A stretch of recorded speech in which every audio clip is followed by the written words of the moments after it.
30년 동안 미국과 유럽의 외교를 설계하고 세계의 안보 지도를 직접 그려온 영국의 전략 분석가. 그는 오만했습니다. 한국은 지도에선 작고 뉴스에서는 늘 분단된 나라일 뿐이었으니까요. 하지만 딱 일주일, 그는 서울 땅을 밟은 지 단 일주일 만에 자신의 모든 기준, 모든 믿음, 그리고 자신이 국가라 부르던 개념 자체를 완전히 부숴버리게 됩니다. 그리고 마침내 그는 이렇게 고백하게 됩니다.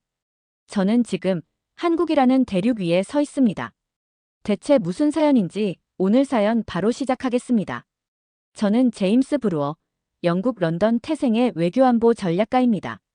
올해 66, 유럽연합 전략 분석국을 거쳐 현재는 유럽전략안보연구소 수석연구위원으로 활동 중입니다. 30년 넘게 나토, EU, 미 국방부와 협업하며 국가의 영향력은 국경보다 군사력, 외교력, 자원에 의해 결정된다는 신념을 굳게 지켜왔습니다. 그러다 보니 제 머릿속 세계 지도에는 미국, 독일, 프랑스, 러시아, 중국 같은 대국만이 굵은 선으로 새겨져 있었고 한국은 늘 작지만 부지런한 정도로만 분류해둔 작은 점에 불과했습니다.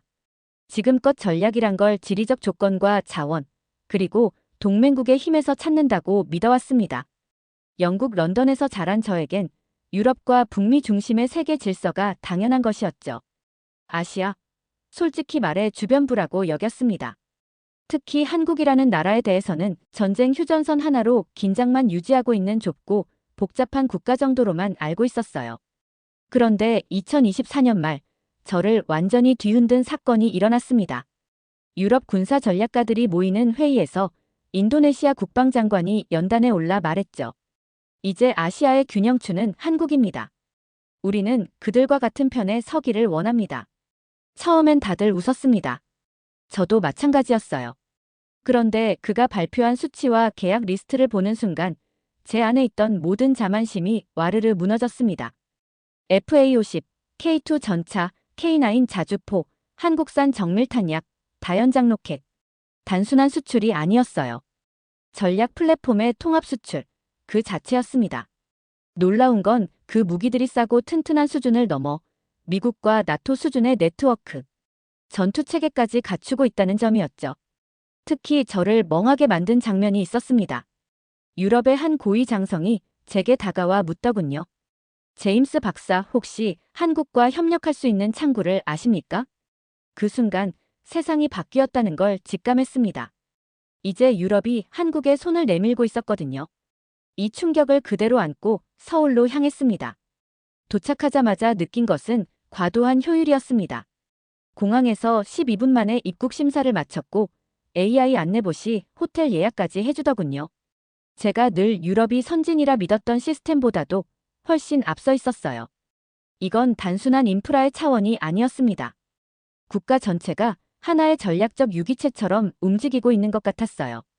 그 후 며칠간의 일정 동안 저는 한국이라는 나라가 작은 국토를 극복한 방식이 아니라 작은 국토를 전략 무기로 만든 방식에 감탄하게 되었습니다. 군사, 기술, 외교, 문화까지 이 나라는 각 분야를 유기적으로 연결해 영향력을 설계하고 있었어요. 유럽의 외교 전략 문서를 다시 읽어봤습니다.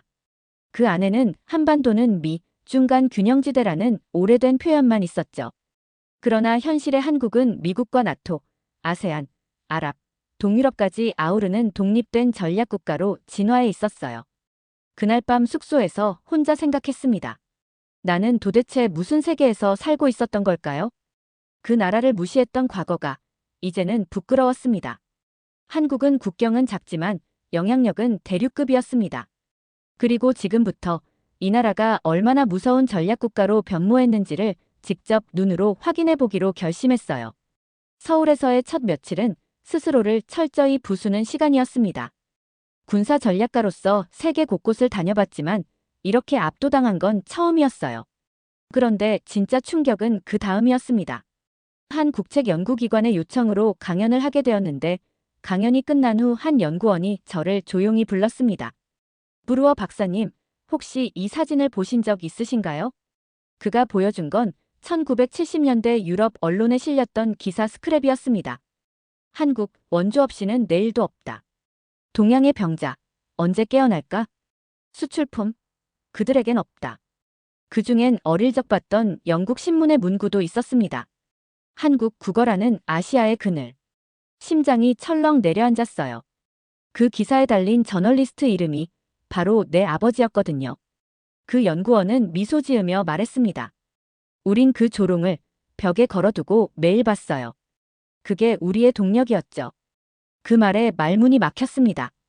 숙소에 돌아와 밤새도록 고민했습니다. 우리는 언제나 아시아를 무시했습니다. 대영제국의 후손으로서 산업혁명의 중심에 있던 민족으로서 자연스럽게 그들을 배워야 할 존재가 아닌 도와줘야 할 존재로 봤던 것이죠. 그런데 지금 그들이 만든 K2 전차는 폴란드 국경에 배치되어 러시아를 견제하고 있고 FA-50은 슬로바키아 공군에서 이미 실전에 투입되고 있으며 K9 자주포는 노르웨이의 설산을 가르며 북극권 대응 훈련에 쓰이고 있었습니다. 이쯤 되니 궁금하더군요. 도대체 저 무기들은 어디서 어떻게 나온 거지? 그래서 직접 한국의 방산 전시장을 찾아갔습니다. 전시장에는 방위산업청에서 파견된 젊은 장교가 있었습니다. 놀라울 정도로 유창한 영어로 그가 말했어요. K9은 과거 북한 장사정포에 대한 대응책으로 시작됐습니다. 처음엔 우리가 쏘기도 어려웠습니다. 하지만 우리는 수입 대신 자체 개발을 선택했죠. 그의 설명이 끝났을 때 제 머릿속에 떠오른 건 유럽의 냉소, 한국의 끈기였습니다. 우리는 그들을 조롱했고 그들은 그 조롱을 벽에 걸어 매일 맞섰던 거죠. 그때 비로소 이해됐습니다. 왜 그토록 무섭게 성장했는지. 이젠 상황이 역전됐습니다. 2024년 유럽 방산전시회에서 가장 주목받은 부스는 미국도 독일도 아닌 한국이었습니다. 다른 국가들이 부스에서 제품을 설명할 때 한국은 전투 시뮬레이션과 자동화된 드론 전장 통합 체계를 직접 시연하더군요. 우리 유럽은 스펙과 이론으로 설명했고 한국은 실전과 현실로 설득했습니다. 그 차이가 전부였습니다. 그날 밤 그 장교의 말을 자꾸 되뇌었어요. 우리는 조롱을 연료 삼아 여기까지 왔습니다. 무시해줘서 감사합니다. 그 말이 어찌나 서늘하던지 소름이 돋았어요. 한국은 과거를 원망하지 않았습니다. 오히려 그 조롱을 자양분으로 삼았죠. 이 얼마나 강한 정신입니까? 이제 더 이상 의심하지 않습니다. 한국은 복수심으로 세계를 정복한 나라가 아닙니다. 자기 혁신으로 조롱을 이긴 나라였습니다. 저는 군사 전략가입니다. 평생 총과 전차 미사일의 궤도를 분석하며 살아왔습니다. 하지만 한국을 이해하려면 더 이상 그런 무기들만으론 부족했습니다. 이 나라는 눈에 보이지 않는 병기, 곧 문화로 전 세계를 장악하고 있었기 때문입니다. 처음에는 그저 유행이라 생각했어요. 그렇지만 현실은 제가 아는 어떤 무기보다도 정확하고 깊숙하게 파고들고 있었습니다. 가장 먼저 경고를 보내온 건 가족이었습니다. 손자는 유럽인인데 한국어를 잘하더군요. 매일 BTS 뮤직비디오를 반복 재생하며 할아버지, 전 한국에 꼭 가볼 거예요. 이 한마디를 듣고 저는 이게 뭔가 단단히 잘못됐구나 싶었습니다. 그 다음은 딸이었습니다. 런던에서 변호사로 일하는 딸이 어느 날 이런 메시지를 보냈죠. 아빠, 혹시 오징어 게임 봤어? 한국 드라마인데 충격적이야. 나 진짜 팬 됐어. 그리고 일주일 후엔 제 사위까지 한국어로 감사합니다를 외치며 밥을 먹고 있었습니다. 뭐랄까 무력감 같은 걸 느꼈어요. 전 세계가 무장 해제되는 느낌이랄까요? 설마 문화로 세상이 바뀌겠어? 그 생각을 꺾은 건 직접 목격한 한국의 문화 전략이었습니다. 서울에서 열린 콘텐츠 박람회. 그곳엔 상상도 못할 장면이 펼쳐져 있었죠. 수천 명의 유럽인, 중동인, 남미인들이 K드라마 캐릭터로 코스프레를 하고 한국어로 응원 구호를 외치며 줄을 서고 있었습니다. 그들은 단지 음악과 드라마를 소비하는 게 아니었어요. 한국이라는 정체성에 자신을 덧씌우고 있었던 겁니다. 이건 한류가 아니라 정밀한 정서 설계였습니다. 그리고 가장 충격적인 순간, 한 스페인 대사가 말했습니다. 우리 외교부 직원이 한국어를 배우고 있어요. 앞으로 외교에서 한국 콘텐츠 흐름을 못 따라가면 소외될 거라네요. 이건 농담이 아니었습니다. 문화가 외교를 압도하고 있었어요. 과거 유럽이 콧대 높게 말하던 문화적 식민이라는 단어, 지금은 한국이 실현하고 있었습니다. 물론 강제가 아니라 매혹을 통해서요. 자발적으로 빠져드는 그 감정의 설계. 그건 군사무기로는 절대 흉내 낼 수 없는 힘이었습니다. 심지어 한국 콘텐츠는 감성에 기대는 수준이 아니었습니다. 그 안에는 한국의 메시지가 녹아 있었어요. 공정, 연대, 상처, 회복. 그 감정의 흐름 속에서 세계는 공감했고 울었고 그리고 결국 나도 한국인 같아졌어라는 말을 하게 되었던 겁니다. 여기서 확신했어요. 한국은 더 이상 산업제품이나 무기로 세계를 흔드는 나라가 아니었습니다. 사람의 내면을 흔드는 감정의 설계 국가였어요. 그 어떤 전술보다도 무서운 건 사람 마음을 지배하는 능력입니다. 그날 이렇게 적었습니다. 한국은 세계가 무장해제되는 순간을 정확히 알고 있었다. 그리고 음악과 드라마로 단 한 발도 안 쏘고 점령했다. 그게 바로 한류였습니다. 문화가 무기인 나라. 저는 그 무기에 제대로 맞았고 지금도 벗어나지 못하고 있습니다. 서울에 머무르던 어느 날 우연히 한 60대 남성과 이야기를 나누게 됐어요. 그분은 과거 직장인 예비군 간부 출신이었죠. 농담처럼 물었습니다.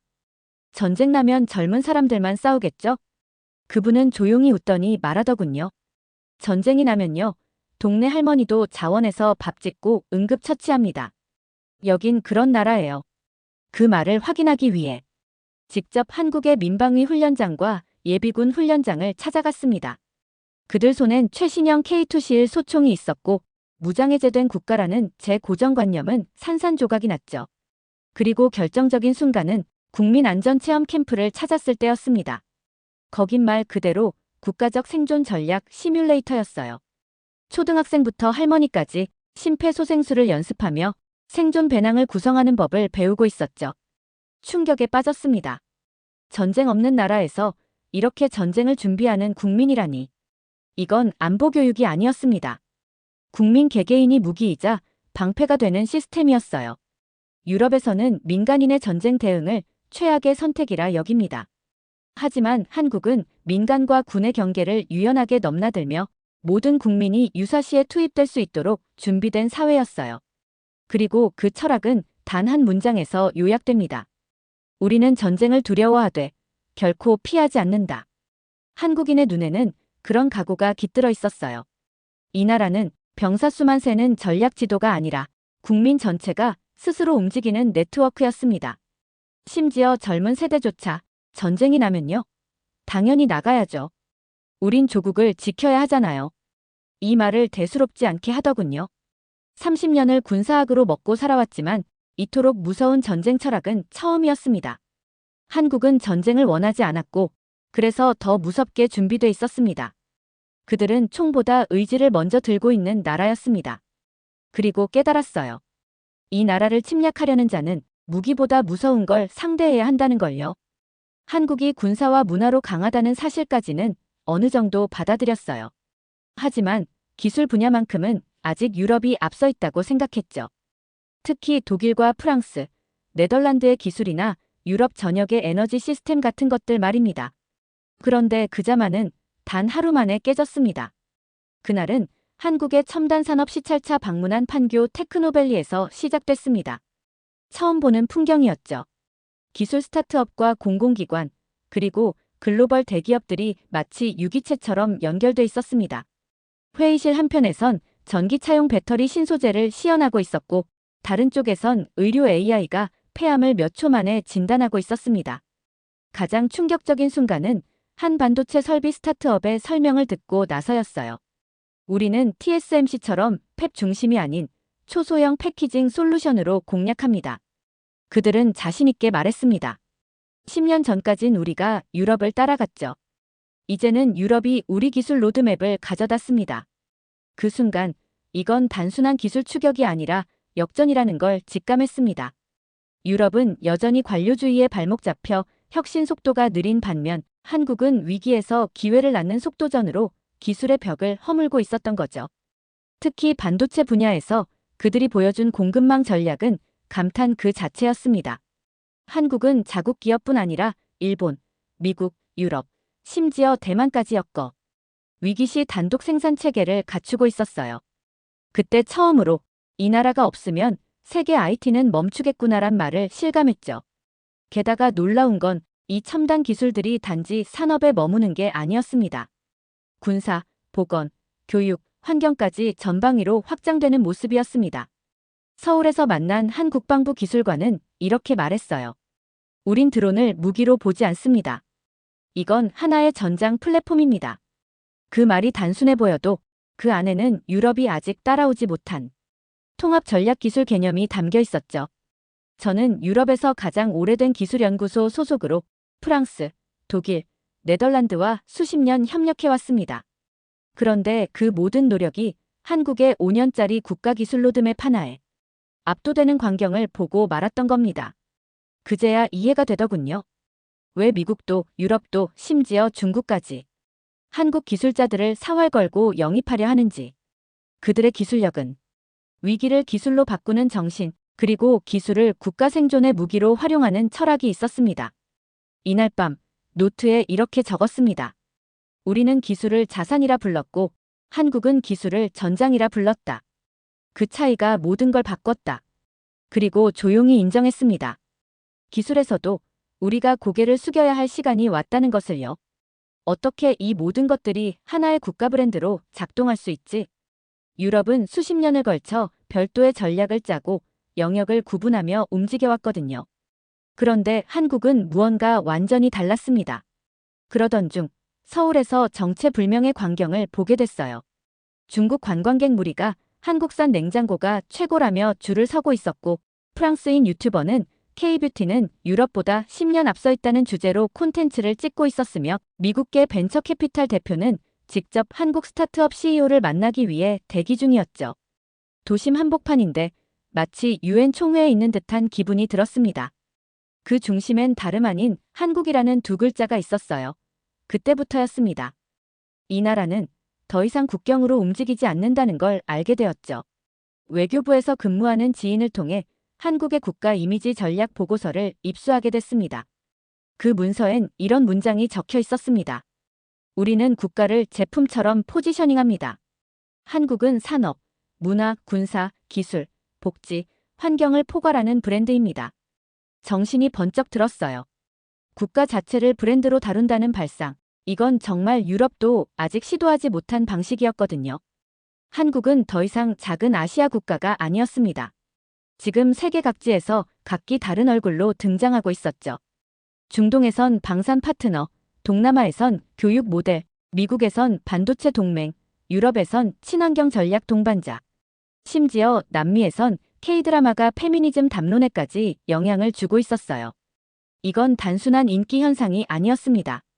브랜드가 가진 확장성이자 국가 전체가 하나의 이미지 전략으로 움직이는 거대한 마케팅 캠페인이었죠. 저는 얼마 전 독일의 한 경제지에서 이런 칼럼을 읽었습니다. 메이드 인 코리어는 더 이상 기술력만 의미하지 않는다. 그건 이제 신뢰 감성, 속도, 연대, 혁신, 심지어 생존 철학까지 내포하고 있다고요. 놀라운 건 저 역시 그 말을 부정할 수 없다는 겁니다. 심지어 무기 박람회에서 만난 중동 고위급 인사는 우린 미국에서 사면 군사장비고 한국에서 사면 전략적 친구를 사는 겁니다. 이런 말을 하더군요. 한국은 브랜드로서 판매를 넘어 동맹을 유도하고 있었습니다. 그 누구도 강요하지 않았는데 전 세계가 자발적으로 한국과 연결되고 싶어하는 세상이 온 겁니다. 한국은 이젠 더 이상 설명이 필요 없는 이름이 되었어요. 아, 한국이구나. 그 이름 하나로 소비자와 국가가 신뢰를 보내는 그 순간 확신했습니다. 이 나라는 국경보다 넓은 브랜드로 움직이고 있다. 세상에서 제일 좁은 땅이 이토록 넓은 영향력을 가진 나라가 될 줄은 정말 몰랐습니다. 이제 공항 면세점에서 한국 제품을 볼 때 상품이 아니라 한국이라는 거대한 전략 설계의 일부를 본다는 감정이 들어요. 이건 그냥 브랜드가 아닙니다. 국민 전체가 함께 만든 살아있는 국가의 얼굴입니다. 이쯤에서 스스로에게 물었습니다. 왜 이 나라를 몰랐을까요? 한국은 단지 지구촌의 한 구석, 긴장 속의 분단 국가, 기술 좀 하는 신흥국 정도로만 생각했었습니다. 심지어 런던 외교전략회의에선 한국은 미국이 조율하는 아시아 전초기지죠. 이런 말이 공공연히 오가곤 했죠. 그게 우리가 가진 지적 오만이었습니다. 하지만 지난 몇 달 동안 한국을 깊이 들여다본 지금 매일 부끄러움에 몸을 웅크리게 됩니다. 우리는 너무 늦게, 그리고 너무 얕게 이 나라를 봤습니다. 이 나라는 기적이 아니라 의지와 설계의 결정체였습니다. 무언가에 의존한 적이 없었어요. 전쟁의 폐허에서도 도움을 받긴 했지만 그걸 감사로 끝내지 않고 책임으로 갚은 민족이었습니다. 그들이 받은 원조는 다음 세대에게 되돌릴 빚으로 기억됐습니다. 그런 정신이 없었다면 지금의 이 발전은 절대 불가능했을 겁니다. 종종 한국의 어르신들을 만나 이야기하곤 했어요. 한 어르신은 이렇게 말하셨죠. 우린 굶어도 자존심은 굶기지 않았습니다. 그 말에 웃음이 나올 법도 한데 그 순간 아무 말도 못했습니다. 왜냐면 그 눈빛 속에 담긴 기억과 각오가 저를 완전히 제압했거든요. 유럽의 산업혁명은 탄광에서 시작됐습니다. 하지만 한국의 산업은 희생에서 시작됐습니다. 가발 공장에서, 봉제 공장에서, 해외 파병과 광부 간호사로 흘린 땀과 눈물 속에서 이 나라는 스스로를 일으켜 세웠습니다. 그런 이야기를 들으면 들을수록 그들의 지금이 결코 우연도, 행운도 아니라는 사실을 더욱 실감하게 되었습니다. 게다가 이 나라는 지금도 과거를 잊지 않는 나라였습니다. 분단의 아픔을 지금도 안고 있고 정전의 상태를 그대로 받아들이면서도 전쟁을 막기 위해 매일 새벽을 준비하는 국민들. 그들이 바로 한국이었습니다. 한 번은 예비군 훈련 공지를 받습니다. 모든 상황은 실전입니다. 그 짧은 문구에 멍하니 서 있었어요. 그 말이 단지 훈련이 아니라 한국 사회 전체가 가진 생존 철학이라는 걸 알게 됐거든요. 그날 밤 호텔방에서 거울을 바라보다 스스로에게 물었습니다. 당신은 도대체 무엇을 보고 이 나라를 무시했던 겁니까? 자신에게 참 많이 화가 났습니다. 한국을 이해한 적이 없었습니다. 아니, 이해하려 하지 않았던 게 더 정확하겠죠. 이제는 확실히 말할 수 있습니다. 이 나라는 작지 않습니다. 지도를 보면 분명 작아 보이지만 정신의 크기, 기술의 깊이, 문화의 확장성, 그리고 국민의 집념까지 합치면 이 나라는 이미 하나의 대륙입니다. 지난 수십 년간 세계의 여러 나라를 분석하고 평가했지만 한국처럼 모든 것이 연결된 구조를 가진 나라는 처음 봤습니다. 그리고 무엇보다 놀라운 건 그들이 아직도 배가 고프다는 겁니다. 성공에 취하지 않고 늘 위기를 준비하는 국민들. 그들이 있기에 이 나라는 앞으로도 절대 멈추지 않을 겁니다. 처음 한국에 도착했을 때 그저 작고 밀집된 도시국가 같은 인상을 받았어요. 북한과 대치한 분단의 나라, 산지와 고층 건물이 뒤엉킨 서울의 풍경, 인구는 많고 땅은 좁고. 도대체 어떻게 이런 나라가 글로벌 전략의 중심이 된단 말인가. 처음엔 고개를 갸웃했죠. 하지만 시간이 갈수록 저의 지리적 시선은 무의미해졌습니다. 이 나라는 면적이 아니라 깊이로 확장되는 나라였어요. 문화, 기술, 군사, 외교, 시민의식. 모든 요소가 단단하게 연결돼 있었고 한 분야만 뛰어난 것이 아니라 국가 전체가 하나의 유기체처럼 진화하고 있었습니다. 그러던 어느 날 한 가지 결정적인 순간이 찾아왔습니다. 부산항을 찾았을 때였죠. 수출 컨테이너들이 쉴 틈 없이 정리되며 세계 각국으로 나가는 모습을 보며 현장 근무자 한 분께 인사를 건넸습니다. 고생 많으십니다. 여긴 정말 엄청나군요. 그러자 그가 웃으며 이런 말을 했어요. 이게 다 우리 부모님들 덕분입니다. 우린 그분들께 배웠어요. 그 짧은 한마디가 지난 몇 달간 제가 보고 느꼈던 한국의 본질을 설명해주는 열쇠 같았어요. 이 나라는 전통 위에 혁신을 쌓았고 과거 위에 미래를 설계한 나라였습니다. 기술은 미국이 빠르다지만 한국은 더 실용적이었고 무기는 러시아가 많다지만 한국은 더 정교했고 문화는 프랑스가 화려하다지만 한국은 더 감정에 가까웠습니다. 결정적으로 이 나라는 보여주기보다 보여질 준비를 해왔던 나라였습니다. 조용히 차근차근 그러나 집요하게 마지막 날 서울 남산의 전망대에 섰습니다. 도시 전체를 내려다보며 이 나라의 시간과 공간이 겹쳐진 듯한 느낌을 받았죠. 아래에 보이는 사람들, 빌딩, 산, 한강, 학교, 군부대 모든 것이 하나의 흐름처럼 이어져 있었습니다. 그때 제 머릿속에 아주 선명한 한 문장이 떠올랐습니다. 국경은 작지만 영향력은 대륙급이다. 그렇습니다. 나는 지금 한국이라는 대륙 위에 서 있습니다. 지도상으로는 잘 보이지 않지만 그 영향력은 유럽 전체를 압도할 만큼 거대했고 그 울림은 세계의 질서를 다시 짜는 힘이 되었습니다. 이제 돌아갑니다. 하지만 이곳에서 본 것, 느낀 것, 배운 것은 출장 보고서 한 줄로는 끝낼 수 없겠죠. 아마 제 인생 전체가 바뀌었을지도 모릅니다. 한국은 저에게 질문을 남겼습니다. 당신의 나라는 무엇으로 세상을 설득할 수 있습니까? 아직 그 질문에 답을 못했습니다. 하지만 한 가지는 분명합니다. 이 작은 땅에서 저는 세상을 다시 보게 됐습니다. 두 번째 사연 시작합니다. 말도 안 되는 일이 벌어졌습니다. 한국에 다녀온 중국 교수가 그 나라를 두고 이렇게 말했습니다. 그곳은 나를 분노하게 했고 내가 믿어왔던 모든 것을 흔들어놨다. 그는 처음부터 한국을 무시했습니다. 작은 나라, 중국 덕에 살아남은 국가. 그러나 6개월간의 한국 체류는 그의 모든 확신을 산산조각 냈습니다. 깨끗한 거리, 첨단 기술, 세계를 사로잡은 문화, 그리고 자신감 넘치는 국민들. 그는 모든 것을 경멸하려 했지만 사실 그 모든 것이 그의 신념을 조용히 부숴버렸습니다. 중국으로 돌아온 그는 한국을 떠올릴 때마다 분노에 휩싸였습니다. 그러나 그 분노의 이유는 하나였습니다. 내가 그 나라를 인정하지 않을 수 없다는 게 더 치욕스럽다. 쇼핑몰에서, SNS에서, 강의실에서조차 한국의 흔적은 그를 계속 쫓아다녔습니다. 그는 부정하려 했지만 한국에서 보고 들은 것들은 마치 잔상처럼 그의 머릿속을 떠나지 않았습니다. 한국에서의 6개월은 한 사람의 확신을 뿌리째 흔들고 파괴한 시간이었다고 합니다. 대체 무슨 사연인지 오늘 사연 바로 시작하겠습니다. 저는 중국의 명문대학에서 경제학을 가르치고 있습니다. 대학에서 저를 부러워하는 사람도 많죠. 제가 연구하는 주제는 항상 국가적으로 중요한 문제들이고 대내외적으로 발표도 자주 하거든요. 그런데 어느 날 학과장이 저를 불러 한국 대학과의 교류 프로그램에 참여하라는 지시를 내렸어요. 6개월 동안 한국에 머물며 한국 경제를 연구하고 보고서를 작성하라는 겁니다. 속으로는 조금 어이가 없었죠. 한국이라니요? 제가 연구해야 할 만큼 대단한 나라라고 생각하진 않았으니까요. 그래도 제 경력에 한 줄 더 보탤 수 있다는 점에서 가볍게 생각했어요. 솔직히 이건 휴가나 다름없다고 생각했죠. 한국은 그저 겉만 번지르르하고 실속 없는 국가라는 게 제 확신이었거든요.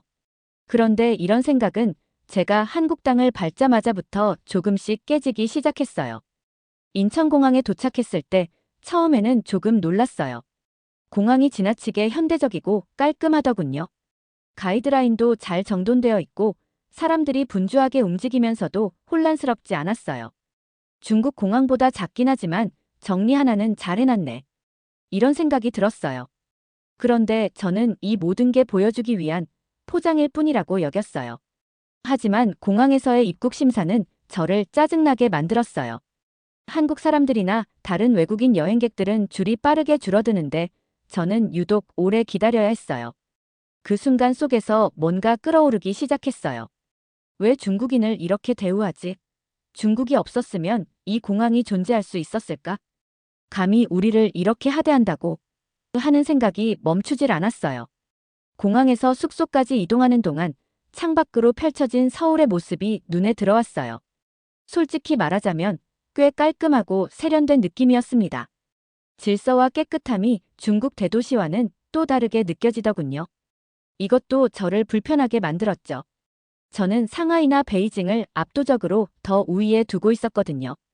하지만 숙소에 도착했을 때 당황했습니다. 대학 측에서 제공한 숙소가 지나치게 잘 꾸며져 있었기 때문이었죠. 넓은 공간, 깔끔한 가구, 현대적인 시설까지 모든 게 완벽하게 정리돼 있었습니다. 숙소에 짐을 풀고 그날 저녁 저를 맞으러 온 한국 동료 교수를 만났습니다. 그런데 이 사람이 지나치게 친절하더군요. 영어 발음도 훌륭했고 태도도 자신감이 넘쳤어요. 다음 날 저는 한국대학의 동료 교수 초대로 점심 식사 자리에 나가게 됐어요. 사실 저는 한국 음식을 별로 기대하지 않았습니다. 식당은 서울의 한 전통 한옥 스타일로 꾸며져 있었어요. 나무 기둥과 기와 지붕을 보며 저는 속으로 비웃었습니다. 이거 중국식 건축 따라한 거잖아. 음식은 어떨지 뻔하지. 하지만 동료 교수는 이 식당이 서울에서도 꽤 유명한 곳이라며 자랑스러워했어요. 테이블에 앉자 다양한 반찬과 함께 메인 요리가 하나둘씩 차려지기 시작했어요. 그런데 제 시선을 사로잡은 건 쌈밥이라는 음식이었습니다. 여러 종류의 신선한 잎채소와 함께 나온 고기와 밥, 그리고 작은 그릇에 담긴 소스들. 이게 뭔가요? 저는 동료 교수에게 물었어요. 아, 이건 쌈밥이에요. 잎채소에 밥과 고기를 올리고 고추장이나 쌈장을 발라 싸서 드시면 됩니다. 한국에서는 아주 오래된 전통 음식이죠. 저는 그 말을 듣고 기분이 묘했습니다. 잎채소에 고기 싸서 먹는 게 무슨 대단한 전통처럼 이야기하네. 라고 속으로 비웃으며 마지못해 쌈을 하나 싸서 먹어봤습니다. 그런데 이상하게도 잎채소의 신선함과 고기의 풍미, 그리고 소스의 짭조름한 맛이 조화를 이루며 입안에 감도는 겁니다. 채소 하나에 고기 좀 올렸을 뿐인데 왜 이렇게 맛있지? 이런 생각이 드는 순간 제 자존심이 상하기 시작했어요.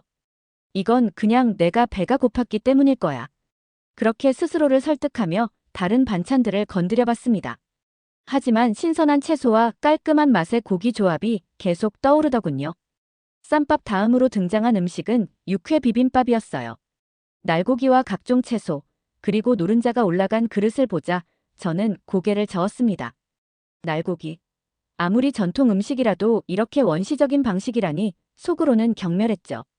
그런데 동료 교수가 비빔밥에 고추장을 넣고 비비더니 한 입 드시라고 권했습니다. 거절하기 어려워 겨우 한 입 맛을 봤습니다. 그런데 입에 들어가자마자 입안 가득 퍼지는 맛의 조화에 또 한 번 놀랐어요. 신선한 재료와 고추장의 독특한 매운맛, 그리고 날고기의 부드러운 질감이 한데 어우러지는 느낌이 낯설면서도 강렬했거든요. 동료 교수는 웃으며 말했습니다. 쌈밥이나 육회 비빔밥 같은 음식은 재료 본연의 맛을 살리면서도 양념으로 맛의 균형을 잡는 게 특징이에요. 고추장 같은 양념은 외국분들이 특히 좋아하시더라고요. 재료 본연의 맛, 균형. 마치 중국 음식보다 더 정교하다는 뉘앙스로 말하는 거야. 반박하고 싶었지만 이미 제 입은 또 다른 반찬을 향하고 있었죠.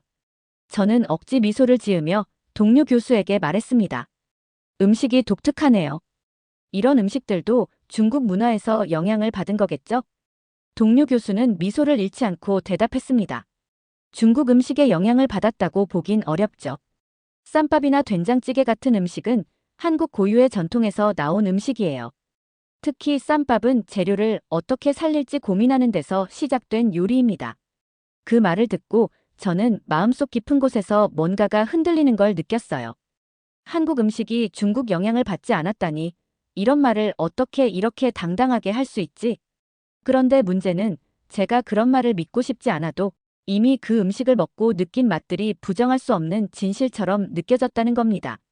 점심을 먹고 나서 숙소로 돌아오는 길, 저는 계속 머릿속이 복잡했어요.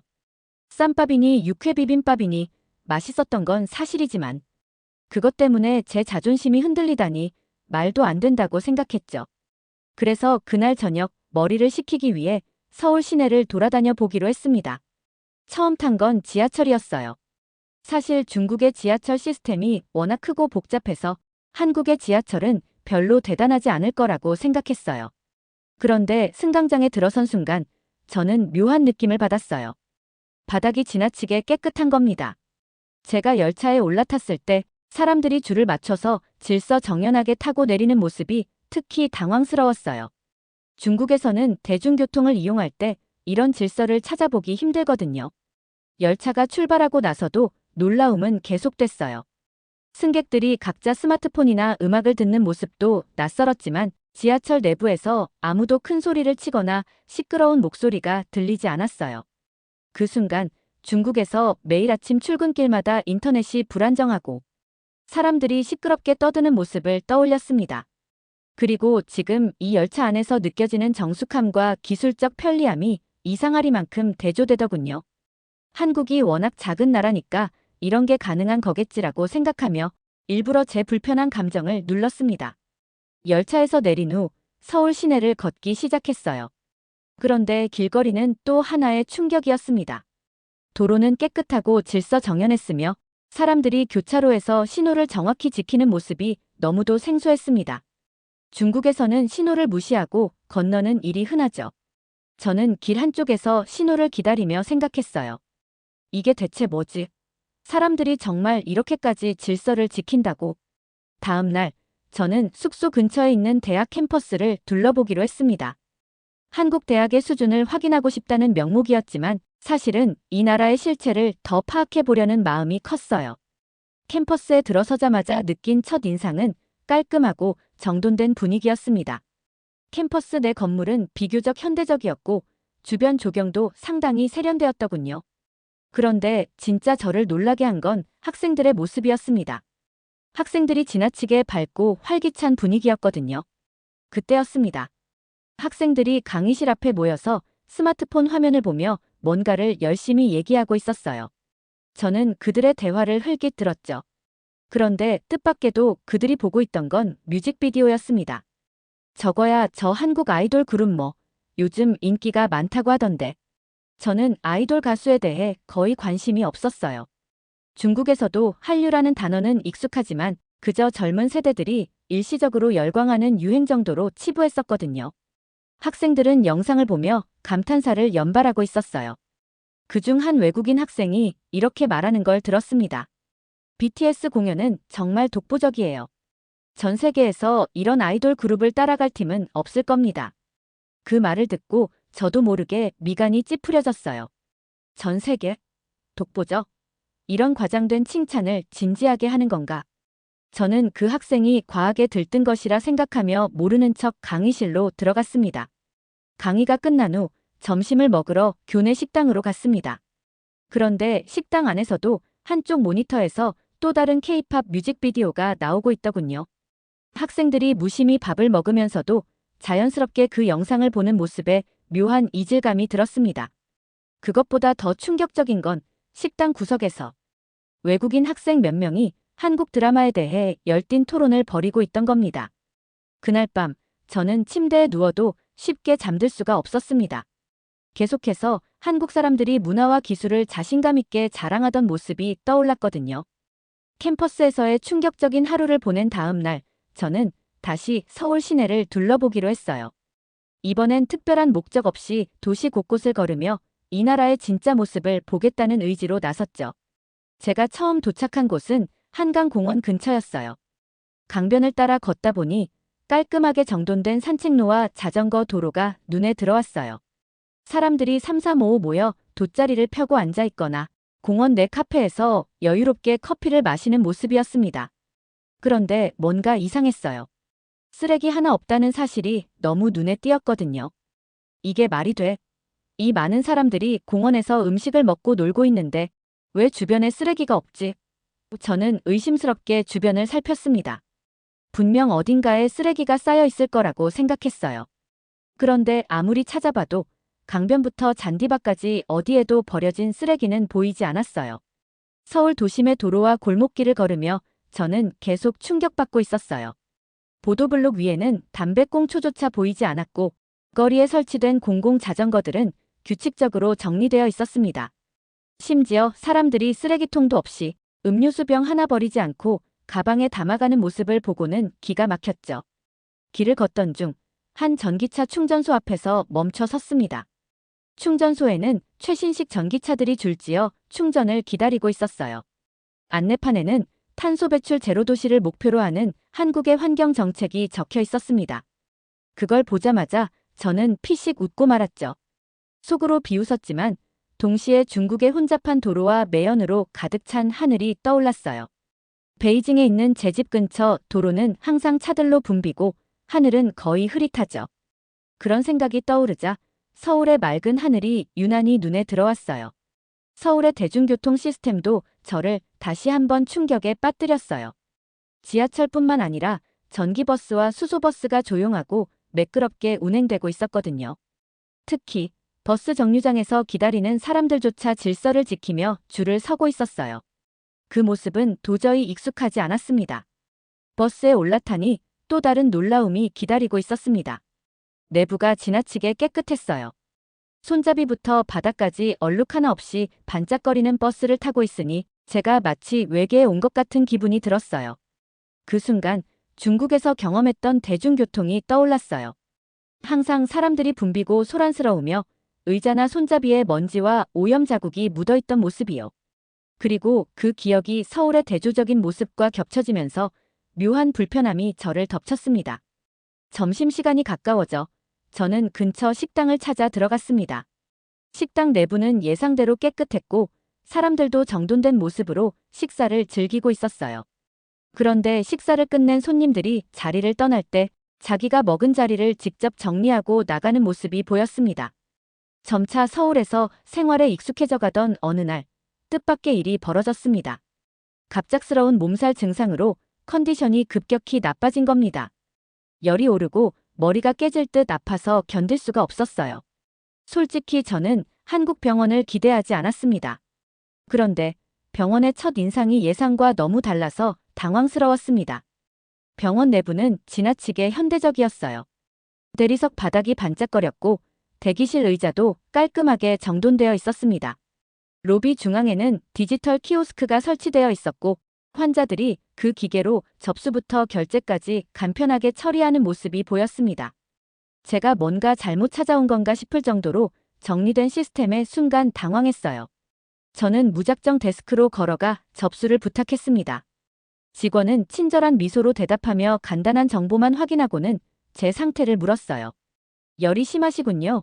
대기 시간은 10분 정도 걸릴 것 같습니다. 곧 의사 선생님께 안내드릴게요.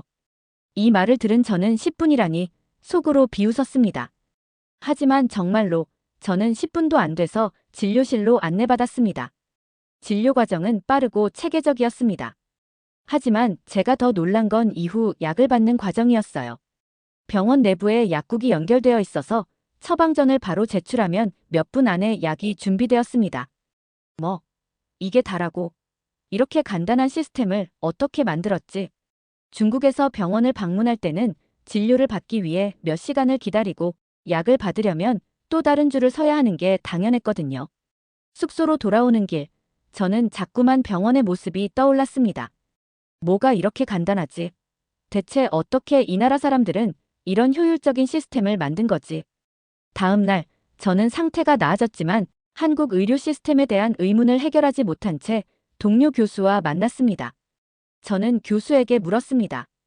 가까운 병원에 갔는데 생각보다 빨리 끝나더군요. 어떻게 가능한 거죠? 동료 교수는 웃으며 이렇게 대답했습니다. 한국의 의료 시스템은 효율성과 접근성에서 세계적으로 높은 평가를 받고 있어요. 병원도 많고 의료진의 수준도 높아서 대기 시간이 짧은 편이죠. 그리고 모든 과정이 전산화되어 있어서 환자들이 더 편리하게 진료받을 수 있어요. 그 말을 듣는 순간 저는 괜히 기분이 상했습니다. 그날 오후 동료 교수는 저를 서울의 한 대형 병원 근처로 데려갔습니다. 그는 이 병원이 암 치료와 로봇 수술 기술로 유명하다고 설명했어요. 건물은 초현대식이었고 병원 로비에는 로봇 안내원이 환자들에게 길을 알려주고 있었습니다. 저는 괜히 조롱하듯 말했어요. 이런 로봇 같은 건 그저 눈길을 끌기 위한 홍보용 아닐까요? 그런데 교수는 이렇게 대답했습니다.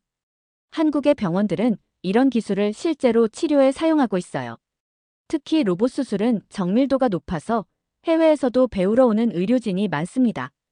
그 말을 들으니 가슴 한구석이 답답해졌습니다. 로봇 수술. 중국에서는 아직 실험 단계인 기술을. 이곳에서는 이미 실용화했다고. 저도 모르게 뭔가 꺼림칙한 기분이 들었어요. 숙소로 돌아온 후 저는 계속해서 자신과 싸웠습니다. 이건 단지 한국이 체계적으로 작은 나라를 관리하는 방식일 뿐이야. 중국처럼 큰 나라에서는 애초에 적용할 수 없는 방식이겠지. 그런데 그 생각조차 저를 설득하지 못했어요. 한국이 보여준 의료기술과 시스템은 단순히 작은 나라의 장점이 아니라는 걸 이미 느꼈거든요. 어느 날 동료 교수가 경복궁과 국립중앙박물관을 둘러보자고 제안했습니다. 솔직히 저는 별로 가고 싶지 않았어요. 궁, 박물관. 그건 문화재가 많은 중국이 훨씬 나을 텐데. 그렇게 생각하며 내키지 않았습니다. 하지만 동료 교수는 한국의 역사와 전통을 직접 체험해보는 것이 중요하다며 열정적으로 설명했어요. 경복궁의 첫 인상은 웅장하다기보다는 깔끔하고 단정한 느낌이었어요. 오래된 목조 건물들이 잘 보존되어 있었고 관광객들이 곳곳에서 사진을 찍으며 즐거워하는 모습이 보였습니다. 저는 솔직히 큰 기대를 하지 않았기에 건물들이 이렇게 온전하게 남아있다는 사실 자체가 약간 의외였습니다. 그런데 동료 교수가 설명을 시작하면서 묘한 기분이 들기 시작했습니다. 그는 경복궁이 단순한 왕궁이 아니라 조선 왕조의 정신적 중심지였다고 말했어요. 궁 안에 있는 각각의 건축물은 고유한 의미와 용도를 가지고 있었고 당시의 철학과 지혜가 반영되어 있다고 했죠. 경복궁을 둘러본 후 우리는 국립중앙박물관으로 이동했습니다. 이 나라의 역사를 박물관에서까지 봐야 하나? 라고 생각했지만 박물관에 들어서자마자 저는 묘한 압도감을 느꼈어요. 전시된 유물과 자료들이 너무 체계적으로 정리되어 있었고 각 시대별로 상세히 설명되어 있었습니다. 특히 훈민정음 해례본이 전시된 섹션에서 발길이 멈췄습니다. 동료 교수는 자랑스럽게 훈민정음의 탄생 배경과 원리를 설명했어요. 이 문자는 조선시대에 백성들이 쉽게 배우고 사용할 수 있도록 만들어졌습니다. 당시로선 혁명적인 발상이었죠. 그 말을 들으며 저는 당황스러웠습니다. 문자를 만들어서 백성들에게 보급했다고. 중국도 한자를 대중화하기 위해 노력했지만 이런 식으로 창제한 적은 없었는데. 그 다음 전시실에는 조선의 금속 활자본과 전통 도자기가 전시되어 있었습니다. 조선의 금속 활자가 세계적으로 높은 평가를 받는다는 설명을 들으며 저는 괜히 심술이 났어요. 금속 활자는 중국이 먼저 발명한 거잖아. 한국은 그저 따라했을 뿐일 거야. 그런데 전시 설명문에는 이렇게 적혀 있었습니다. 조선의 금속 활자는 기존의 기술을 발전시켜 더 정교한 인쇄를 가능하게 했다. 그 문구를 보고는 말문이 막혔습니다. 박물관을 나와 동료 교수는 마지막으로 이런 말을 했습니다. 한국은 작은 나라지만 스스로의 역사를 지키고 발전시키기 위해 노력해왔습니다. 외세의 침략 속에서도 우리만의 정체성을 잃지 않았죠. 그리고 그 정신이 오늘날의 한국을 만들었다고 믿습니다. 그 말을 듣는 순간 저는 기분이 몹시 불편해졌습니다. 반박하고 싶었지만 말이 나오지 않았어요. 오히려 중국은 문화대혁명 당시 우리의 유산을 얼마나 많이 잃어버렸는지 떠올리게 됐거든요. 경복궁과 박물관에서 느낀 불편함이 채 가라앉기도 전에 동료 교수는 제가 참여 중인 교류 프로그램의 일정으로 국제경제포럼에 참석하자고 제안했습니다. 포럼이 열린 장소는 서울의 한 대형 컨벤션 센터였습니다. 고층 빌딩이 늘어선 도심 속에서 유난히 현대적인 디자인으로 눈길을 끌었어요. 행사는 다양한 분야의 연사들이 한국 경제의 성공 비결과 미래 전략에 대해 발표하는 자리였어요. 제가 가장 관심을 가진 건 중국의 경제와 한국을 비교하는 발표였죠. 그런데 첫 번째 연사의 발표부터 저를 불편하게 만들었습니다. 그는 한국이 과거 식민지와 전쟁의 폐허에서 빠르게 복구해 세계적인 경제 강국으로 자리 잡았다는 점을 강조했어요. 한국의 성공은 고유의 경제 전략과 독창적인 기술 혁신이 있었기에 가능했습니다. 그 말을 듣는 순간 제 속에서 뜨거운 화가 치밀어 올랐습니다. 중국이 없었다면 이 나라가 지금의 위치에 올랐겠어? 중국 시장이 얼마나 중요한데. 저는 속으로 반박하며 그의 발표 내용을 듣지 않으려 애썼지만 이미 발표 자료의 숫자와 그래프가 눈에 들어왔습니다. 특히 한국의 기술 혁신과 수출 구조를 설명하는 부분이 제 자존심을 흔들었습니다. 발표자는 삼성, LG, 현대 등 한국 기업들이 글로벌 시장에서 얼마나 독보적인 위치를 점유하고 있는지를 구체적으로 설명했습니다. 반도체, 전기차 배터리, OLED 디스플레이 같은 첨단 기술 산업에서 한국이 세계적으로 얼마나 앞서 있는지를 보여주는 통계와 사례들이 이어졌죠. 2024년 기준 한국은 세계 반도체 시장의 60% 이상을 점유하고 있습니다. 포럼 중간 휴식 시간, 저는 주변에서 들려오는 외국인 참석자들의 대화를 듣게 됐습니다. 한국 경제의 지속 가능성이 정말 대단하네요. 특히 친환경 기술에서의 선도적인 역할이 인상적입니다. 맞아요. 한국은 스스로 트렌드를 이끌고 있는 것 같아요. 그 대화를 듣는 순간 제 심장은 순간적으로 요동쳤습니다. 속으로 분노했지만 다른 한편으로는 왜 중국에 대한 언급은 없고 한국만 칭찬받고 있는지에 대해 묘한 좌절감이 느껴졌습니다. 행사가 끝나갈 무렵 마지막 연사는 한국 경제의 독특한 모델에 대해 이야기했습니다. 한국의 성공 비결은 외부에서 기술을 가져오는 게 아니라 이를 개선하고 독자적으로 발전시키는 데 있습니다. 이는 단기간에 이루어진 일이 아니라 수십 년간 꾸준히 이어진 노력의 결과입니다. 그 말을 듣는 순간 제 머릿속은 복잡해졌습니다. 숙소에 도착해 침대에 누웠지만 머릿속에서는 포럼에서 본 자료들과 들은 말들이 계속 떠올랐습니다. 특히 발표자가 했던 말이 자꾸 제 귀에 맴돌았어요. 6개월간의 한국 교류 프로그램을 마치고 저는 드디어 중국으로 돌아왔습니다. 베이징 공항에 발을 디디며 익숙한 공기와 주변 소란스러운 분위기를 느꼈을 때 안도감이 들어야 했어요. 그런데 이상하게도 마음 한구석이 답답하고 공허했습니다. 중국에서의 첫날, 저는 일부러 바쁜 일정을 만들어 한국에서의 기억을 지워버리려 했습니다. 하지만 모든 게 저를 방해하더군요. 한 쇼핑몰 전자제품 매장을 지나치던 중 최신형 스마트폰을 홍보하는 대형 디스플레이 광고가 걸려 있었습니다. 물론 브랜드 이름은 명시되지 않았고 전면에는 혁신적 기술이라는 중립적인 문구가 적혀 있었지만 한눈에 알 수 있었죠. 삼성이라는 이름이 떠오르더군요. 그 디자인과 기술력은 한국에서 수없이 봐왔던 모습이었으니까요. 이 광고마저 눈에 거슬리다니 저는 고개를 돌리며 스스로를 다독였어요. 하지만 주변 사람들의 대화를 엿듣게 됐습니다. 이 모델이 정말 한국산이라고. 중국 제품보다 훨씬 부드럽게 작동하네. 그래도 비싸니까 중국 브랜드로 사야겠지. 하지만 품질은 확실히 달라 보여. 그 말에 저는 어깨가 움찔했어요.